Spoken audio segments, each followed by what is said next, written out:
So have you ever been on a cruise or even just sailing for the day? Well, then you probably know what being at sea might feel like. But have you ever spent months in the hold of a slave ship with hundreds of other people? I didn't think so. So for the next 2 minutes, I'm going to share with you the experiences of the 600,000 slaves who were shipped to Colonial America. In fact, an amazing 40% of African Americans today can trace their roots back to just these 600,000 slaves.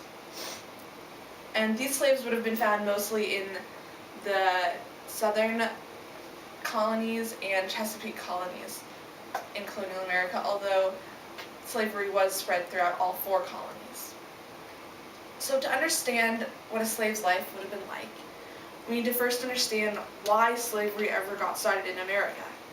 And also you may be wondering, why did it become such an integral part of the society, because considering it was such a cruel and immoral practice? Well, there isn't actually one reason, it's more a bunch of reasons combined. So first of all, the shipbuilding industry in New England was off to a promising start, providing cheap but seaworthy ships that could make the long voyages to Africa. And as the population of America increased, and settlers increasingly came to America, the demand for food and basic materials needed for everyday life also increased, which meant that the labor needed to produce these raw materials rocketed. And also indentured servitude had fallen out of favor, so slavery was adopted, simple as that. And although most people might know what happened to slaves after they arrived in America, how they got there might be a mystery. But in fact, the journey to America might have been the cruelest part of a slave's experience. One slave named Olaudah Equiano was kidnapped at the age of 11 from his West African village, an age where most people like you and me were probably getting our first homework assignments or losing our last baby teeth. He was being sold into slavery by European slave traders. As he writes in his autobiography, describing his experience on board a slave ship, and this is a passage from the book. "I was soon put down under the decks, and there I received such a salutation in my nostrils as I had never experienced in my life, so that, with the loathsomeness of the stench, and crying together, I became so sick and low that I was not able to eat, nor had I the least desire to taste anything. I now wished for the last friend, death, to relieve me, but soon, to my grief, 2 of the white men offered me eatables, and on my refusing to eat, one of them held me fast by the hands and laid me across, I think, the windlass, and tied my feet, while the other flogged me severely." How kind! Unfortunately, whipping on board slave ships was not an uncommon practice, and also suicide by jumping overboard was unfortunately rather widespread as well, because some slaves would rather have taken their own lives than endure the hardships both on board the slave ship and awaiting them in their final destiny in America. So, when I went to London, we took the subway all over town, and the Brits call it the Tube. But in some of the bigger stations, there are these glass panels at the edges of the platforms, and at first I didn't know what they were for. But we finally got on the tube during rush hour, and I found out. So what happens is the crowds pushed me up against these panels, and if the panels hadn't been there, I would have been shoved over the edge of the platform and into the subway tracks and been run over by the trains. And I was feeling pretty claustrophobic. It was pretty tightly packed, but at least it was only for a few seconds before the train came. And now think about those slaves who were crammed down in the hold of a slave ship for over 6 weeks. I can't even imagine it. To give you another idea of a slave ship, picture your room, which is probably about 100 to 150 square feet. Alright, now try having 13 other people trying to live with you in your room for over a month. It just wouldn't work. Each person would have about 7 square feet of living space. But nevertheless, these are the conditions that slaves had to endure living in the hold of a slave ship on their journey over to America. So, 7 square feet is about the size of of this box. And I can barely even fit into it right now. And I'm not a grown black man. Imagine trying to live in that for months. I don't even want to try. And on top of this, slaves were barely even given enough food to survive, and they would be punished harshly for any slight misbehavior.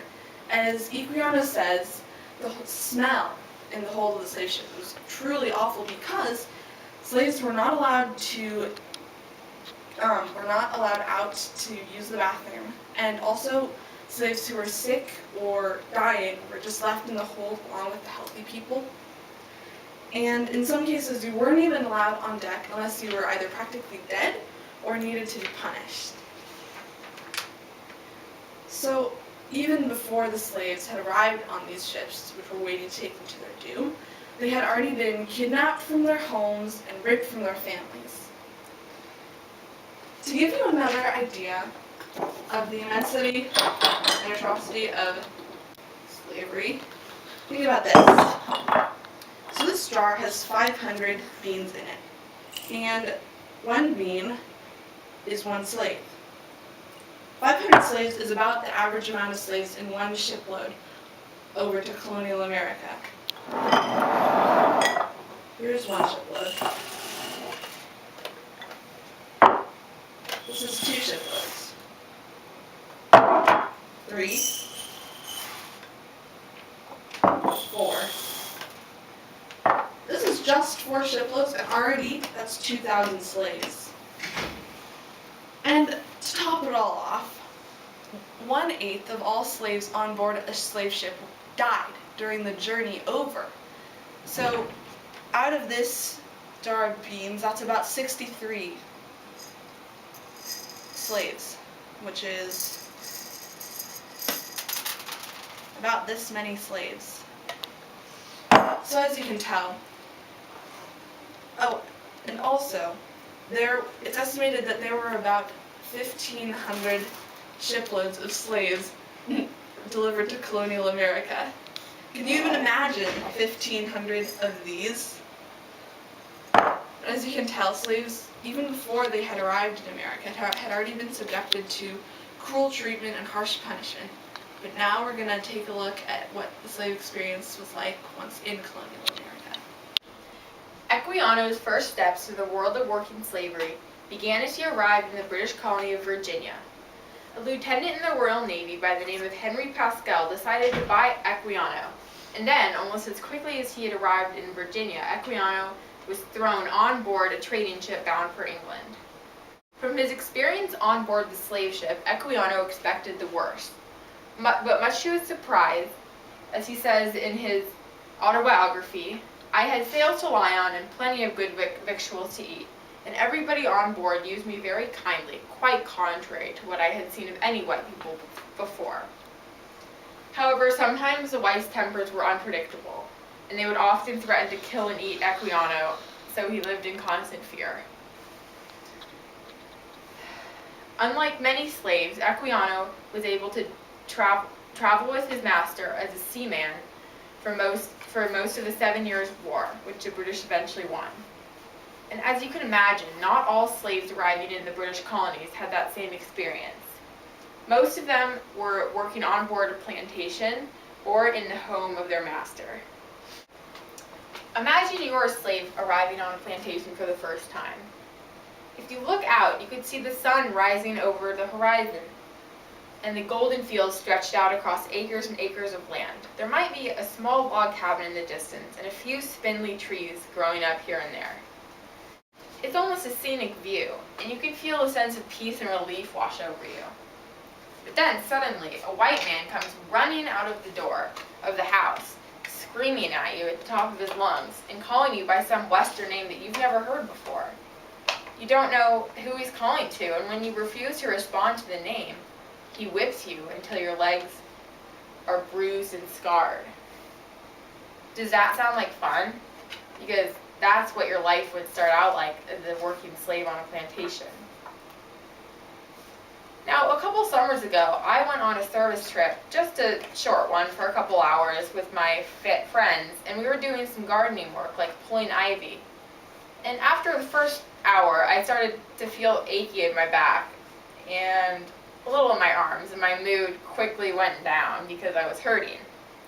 Now, take that type of labor, put it in 90-degree weather with sweat dripping down your back, and try doing that for 8 hours. But instead of pulling weeds, you're hauling 10-foot logs and cutting them down.